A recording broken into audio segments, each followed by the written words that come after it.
Paul Bénichou, Morale au pluriel du grand siècle. Introduction. Le présent essai a eu pour origine le désir de retrouver quelques-uns des rapports qui ont pour unir au cours d'un siècle fameux les conditions sociales de la vie et ses conditions morales. On s'est appuyé sur ce principe de bon sens dont aucune critique n'a jamais pu se passer, que la pensée morale, consciente ou confuse, surtout celle qui se manifeste dans des ouvrages d'une aussi grande diffusion que les ouvrages littéraires, a ses racines toutes naturelles et son terrain d'action dans la vie des hommes et dans leurs relations. Et on a essayé de percevoir quelles formes diverses revêtait cette connexion dans une des époques littéraires les plus connues du public. Cette attitude n'a nullement été inspirée par l'indifférence ou le dédain pour la signification générale des problèmes de valeur, mais au contraire par le désir de poser ces problèmes dans leurs termes véritables. On ne se passe pas de juger les idées parce qu'on prétend se soucier d'en décrire le sens et la source. Pareil souci peut ne pas procéder seulement de l'amour du concret, du désir de considérer les idées comme des faits, ce qu'elles sont incontestablement par un certain côté. Il s'agit aussi, en éclairant les conditions variables où sont nés tel jugement sur l'homme ou telle idée du bien, de permettre une appréciation mieux fondée de ces jugements ou de ces idées. Comment évaluer autrement ce qui, dans les valeurs morales du passé, peut dépasser les circonstances et se rapporter à la condition humaine actuelle, ou même à ce qu'on peut supposer être dans la condition humaine le moins sujet au changement. La pensée constructive n'a rien à gagner à un excès de confiance en elle-même. L'illusion est le principe le plus ordinaire de sa fragilité. En ce qui concerne la littérature et la pensée du XVIIe siècle, il n'est pas rare, à vrai dire, de voir des considérations d'histoire sociale se mêler chez les spécialistes aux jugements généraux. Dès ses débuts, chez un Sainte-Beuve, voire un Victor Cousin, la critique moderne apparaît traversée par le souci de rapporter à des circonstances sociales les idées que le XVIIe siècle a émises sur l'homme. Ce souci a été avivé ensuite par la constatation, de plus en plus évidente, des conflits d'idées, des variations morales, des heurts de courants divers qui forment sous une apparence de majestueuse unité le fond de la littérature classique. Rien ne contribue davantage à fortifier le sens du réel et du relatif que le spectacle de la diversité ou des contradictions au sein des choses. C'est peu de distinguer une époque, un milieu, une ambiance sociale. Il n'est pas d'époque qui ne soit le champ d'une lutte entre des forces différentes, entre des idées contraires. Le rapport de la littérature et de la société n'est pas celui de deux êtres homogènes façonnés à la ressemblance l'un de l'autre. La loi de la diversité et de la contradiction domine chacune d'elles, et c'est de ce point de vue qu'on aperçoit le mieux leur dépendance réciproque. Les idées apparaissent d'autant plus liées à la société qu'on les conçoit davantage comme les éléments d'un débat qui accompagne et stimule les conflits réels de l'histoire. À la fin du dernier siècle et au début du nôtre, c'est une idée admise qu'il y a au XVIIe siècle, deux littératures différentes. Celle du sublime, du brillant, du romanesque, et celle de la nature et de la vérité. Cette idée, systématisée avec pas mal d'outrance par Brunetière, a fini par contrebattre, non sans difficulté dans l'enseignement et dans les conceptions du public le plus averti, l'idée traditionnelle de l'homogénéité sereine du grand siècle. On force parfois la réalité en prétendant faire coïncider l'opposition des deux formes d'esprit avec celle de deux époques, séparées à peu près par la date de 1660. Les deux tendances ont longuement coexisté, enchevêtrées ensemble, s'amalgamant tour à tour et se combattant l'une l'autre, sans qu'il soit facile de discerner ni péripéties ni date décisive dans leur mêlée. Mais la simplification même ouvre à l'esprit des vues suggestives. En permettant de retrouver dans l'évolution littéraire du XVIIe siècle, ainsi décrite à gros traits, et dans l'évolution morale plus profonde dont elle témoigne, le dessin de son histoire politique. Le temps des beaux sentiments, des romans, des poèmes héroïques et de la poésie brillante serait celui de l'agitation aristocratique, le triomphe de la raison et de la nature, celui de la royauté Louis XIVienne, déjà en bourgeoisie. L'idée d'une semblable correspondance a trouvé place plus d'une fois sous une forme plus ou moins appuyée chez les écrivains du XIXe siècle. On pourrait, en la creusant, être tenté de décrire dans le XVIIe siècle le dernier champ de bataille morale de la féodalité et du monde moderne. Mais l'opposition ainsi établie au sein du XVIIe siècle entre deux tendances fondamentales quand on entreprend de la décrire sur le plan moral et non plus sur le plan littéraire, tend à changer sensiblement d'aspect. Les termes n'en sont plus désormais l'imagination qui va au grand et le bon sens en quête de vérité, pas même la religion de l'idéal et celle du réel. Il s'agit d'un débat plus passionné et plus direct sur l'excellence ou la médiocrité de la nature humaine. Tous les conflits de la pensée du XVIIe siècle, dès qu'ils atteignent quelque gravité et quelque ampleur, ont pour objet dernier l'estimation de l'humanité. Les écrivains de cette époque se définissent moins par leur préférence pour le beau ou pour le vrai que par le cas plus ou moins grand qu'ils font de la vertu humaine, entendue au sens général de valeur, force ou grandeur. Et une fois replacé sur ce terrain qui est le sien, le débat ne comporte pas seulement deux partenaires opposés, deux clans clairement contraires, celui qui exalte l'humanité et celui qui la déprécie, se prolongeant dans tous les sens, influençant solidairement morale et psychologique, toutes deux prêtent leurs armes au combat, attirant pour la diviser la pensée religieuse elle-même, la discussion sur l'homme déjoue les formules faciles et les interprétations sommaires. Le XVIIe siècle a connu plusieurs morales différentes, diversement opposées ou alliées l'une à l'autre suivant les cas. Qui veut simplifier doit au moins distinguer trois centres d'intérêt. Une morale héroïque qui ouvre un passage de la nature à la grandeur et en définit les conditions, une morale chrétienne rigoureuse qui donne au néant la nature humaine tout entière, enfin une morale mondaine, à la fois sans illusion et sans angoisse, qui nous refuse la grandeur sans nous ôter la confiance. Du même coup, le problème des influences sociales se complique et la grande opposition de la France féodale et de la France moderne ne suffisant plus, il faut recourir à un tableau de force plus circonstancié et plus complexe. Cependant, une rencontre heureuse, ou plutôt, si l'on y réfléchit, la nature ordinaire des choses, a voulu que les trois conceptions fondamentales que nous venons de définir se rencontrassent presque à l'état pur chez les trois moralistes les plus grands de ce siècle, Corneille, Pascal, Molière.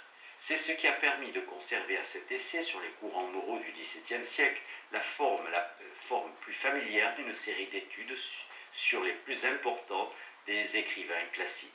De tout ce qui précède, il ressort que nous avons négligé délibérément les discussions purement esthétiques ou littéraires qui se sont engagées au cours du XVIIe siècle, et ceux qui, dans les œuvres classiques, pouvaient se rapporter à ces discussions pour n'envisager les créations des écrivains que sous leur aspect éthique.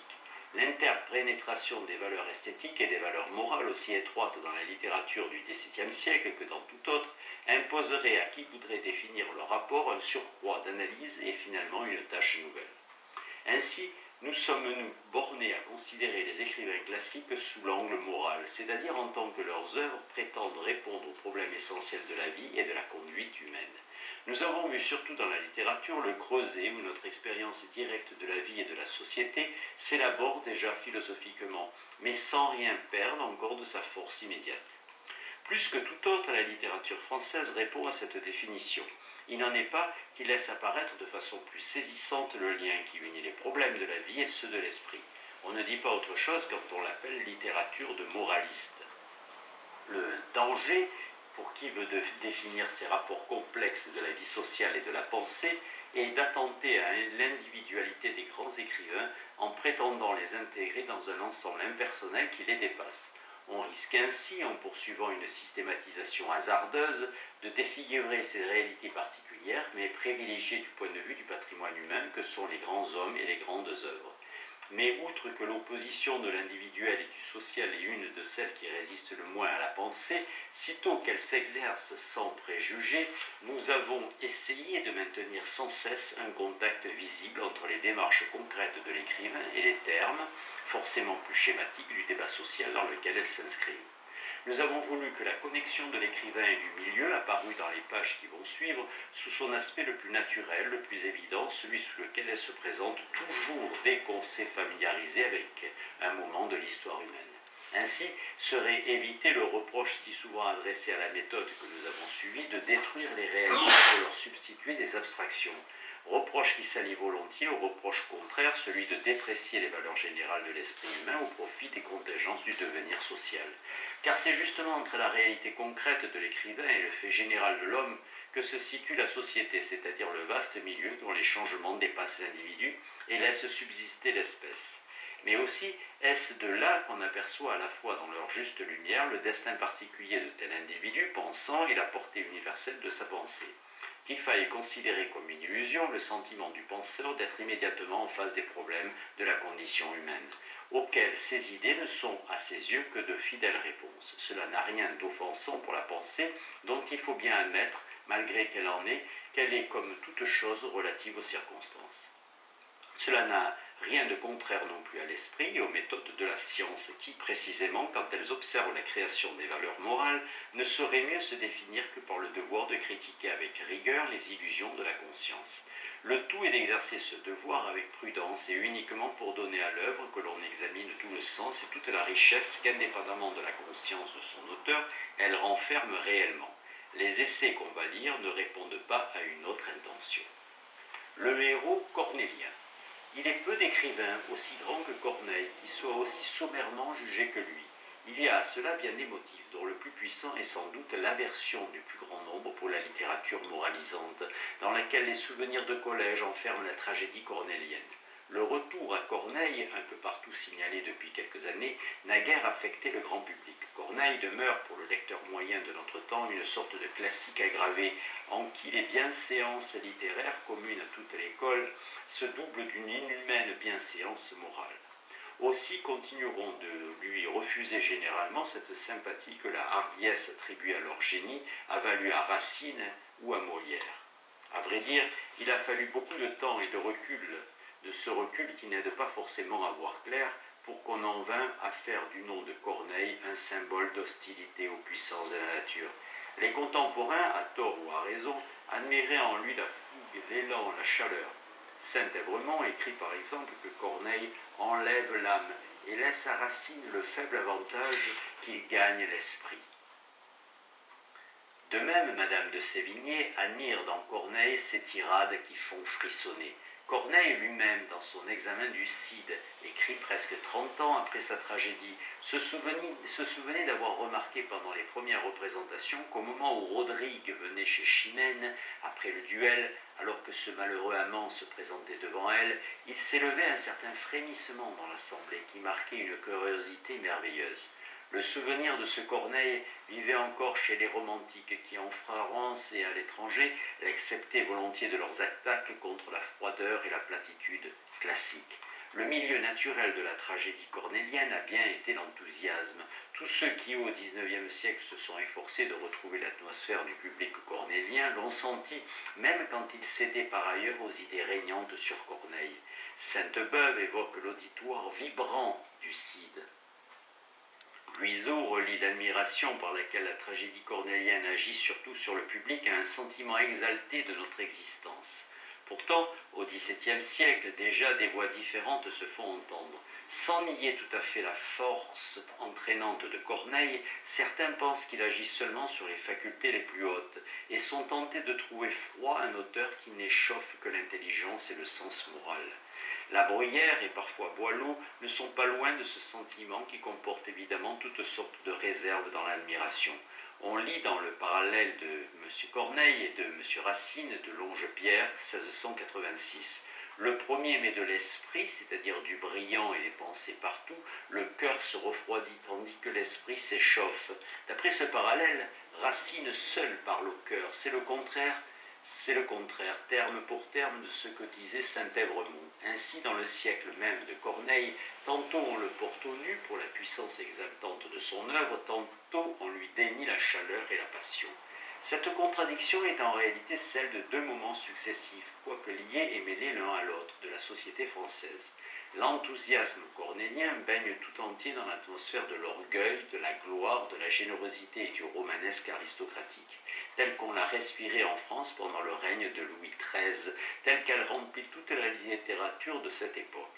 Le sublime cornélien avait déjà quelque chose d'un peu archaïque sous Louis XIV, et quand Madame de Sévigné écrivait en 1672 « Vive donc notre vieil ami Corneille », sans doute ne pensait-elle pas seulement à l'ancienneté des œuvres, mais à celle plus grande encore de l'inspiration. Les vieux sujets d'exaltation qui avaient trouvé un regain de faveur au temps de Corneille commençaient un demi-siècle après le Cid à paraître plus froids. Comment s'étonner qu'à la fin du XIXe siècle, à plus de 3 siècles de distance, on ait eut bien souvent de la peine à saisir l'impulsion qui anime l'œuvre de Corneille. Privé de sa vie et de son mouvement, le sublime cornélien a fini par se dresser au-dessus des passions comme une cime refroidie. Les bourgeois bien pensants du XIXe siècle ont trouvé leur compte dans la conception d'un Corneille presque puritain et sublime à la façon bourgeoise par la contrainte et par l'effort. Il était cependant bien difficile de réduire au terme strict du devoir les irrégularités de sentiment et de conduite des héros cornéliens. Chimène épouse le meurtrier de son père. Horace tue sa sœur, Cinna conspire contre son bienfaiteur, etc. Pour parer à la difficulté, Brunetière introduisit une distinction subtile entre le devoir, qui est souvent malmené dans le théâtre de Corneille, et la volonté qui y règne toujours. On ne peut dire que tout tourne à l'avantage de la scène morale dans les pièces de Corneille, mais ce qui est plus vrai, ce qui l'est même absolument, c'est que le théâtre de Corneille est la glorification ou l'apothéose de la volonté. Brunetière dans Études critiques. Le profit moral qu'on peut tirer du théâtre cornélien subsiste grâce à cette distinction, puisque l'effort de la volonté, même quand il est mal orienté, est louable par essence. Corneille, même dans ce qu'il a d'irrégulier, nous enseigne l'énergie. À nous de mieux l'employer que ses héros. Jules Lemaître, plus nuancé et aussi plus contradictoire, découvre derrière la fameuse volonté cornélienne un orgueil démesuré, une ambition emphatique qui semble à certains moments le scandaliser. Cependant, il conclut pour l'indispensable édification de ses lecteurs que Corneille demeure notre grand professeur d'énergie, sans se préoccuper davantage de la source ni de la nature de l'énergie cornélienne. S'en tenant plus strictement au sentiment de Brunetière et l'approfondissant encore, Lanson exclut complètement l'affectivité en tant qu'élément agissant du théâtre cornélien. La tension, la puissance de la volonté, écrit-il, voilà tout le point de vue d'où Corneille regarde l'âme humaine. Et il précise que cette volonté exécute dans chacune de ses démarches un jugement de la raison. Que reste-t-il dans une pareille conception de la vieille image de Corneille?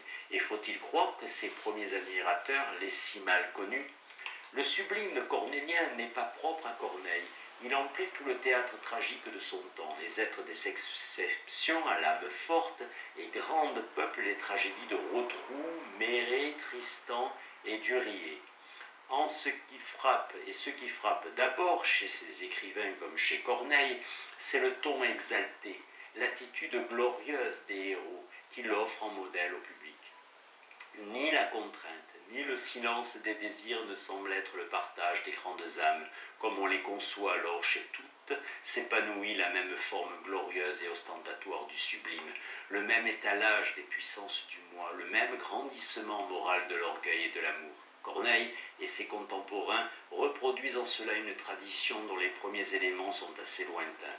Le terme de féodal appliqué à l'inspiration de Corneille peut à première vue sembler anachronique, mais il n'en est pas d'autre pour désigner ce qui, dans la psychologie des gentilshommes du XVIIe siècle, persiste des vieilles idées d'héroïsme et de bravade, de magnanimité, de dévouement et d'amour idéal, ce qui s'oppose aux tendances plus modernes de l'aristocratie à la simple élégance morale ou à l'honnêteté. Les idées, les sentiments et les comportements qui avaient accompagné la vie féodale se sont maintenus vivants bien longtemps après la décadence de la féodalité. Aucune révolution violente n'avait frappé les institutions anciennes qui s'étaient altérées progressivement sans que l'individualisme noble, l'esprit d'aventure, le goût de l'outrance et des sublimations rares eussent jamais complètement disparu. L'époque de Corneille est justement dans les temps modernes une de celles où les vieux thèmes moraux de l'aristocratie ont revécu avec le plus d'intensité. Il ne peut s'agir ici de retracer l'histoire et les vicissitudes de l'idéalisme noble entre le Moyen-Âge et Corneille. Il y a un courant de pensée ininterrompu que la Renaissance avait modifié en un certain sens, renforcé plutôt qu'elle ne l'avait contrarié. Le prestige de la chevalerie héroïque s'était rajeuni au contact retrouvé des héros antiques vus à travers Plutarque ou Sénèque. De même, l'idéal amoureux hérité du Moyen-Âge avait puisé une nouvelle force dans Platon redécouvert. La morale héroïque des siècles féodaux et la théorie courtoise de l'amour arrivant ainsi modernisée et enrichie jusqu'au temps du Cid, où des circonstances sociales favorables, renouveau de la conscience et du prestige noble, poussée d'agitation politique chez les grands, leur donnent l'occasion de jeter un suprême éclat. C'est dans ce sens qu'on peut parler d'inspiration féodale chez Corneille, comme d'une influence à la fois lointaine et vivace. Discerner cette influence, c'est faire tomber le masque dont on a couvert les traits du Corneille véritable. C'est aider à voir dans sa morale autre chose que la répression de la nature. C'est comprendre qu'une certaine forme de passion inséparable de la tradition noble anime tous ces héros. La société noble n'a jamais admis la censure des passions pour condition de la valeur humaine. C'est à peine si elle a pu concevoir ce que nous appelons la loi morale, cet impératif abstrait qui s'impose à nous du dehors. Le joug que la règle morale impose d'ordinaire au désir est le même que la société impose aux individus. Or, c'est le caractère essentiel de la féodalité que le joug social se fasse faiblement sentir aux nobles. Le bien ne peut résider pour eux dans la privation, dans la contrainte pénible du devoir sur les appétits du moi. Toute vertu doit prendre appui, au contraire, sur leur personne. Leur seul devoir est d'être dignes d'eux-mêmes, de porter assez haut leur visée, de donner aux petits des exemples suffisamment édifiants de leur grandeur. Ils se doivent de dédaigner les ambitions réduites, de mépriser tout ce que le vulgaire peut atteindre comme eux. Ainsi, l'orgueil double, juge, accrédite tous leurs appétits. Ce mécanisme moral, simple et puissant, où sans cesse s'exalte le moi, est si loin d'impliquer une condamnation véritable de la nature. Il la flatte tellement, au contraire, qu'on le voit constamment dénoncé dès le Moyen-Âge par les moralistes chrétiens.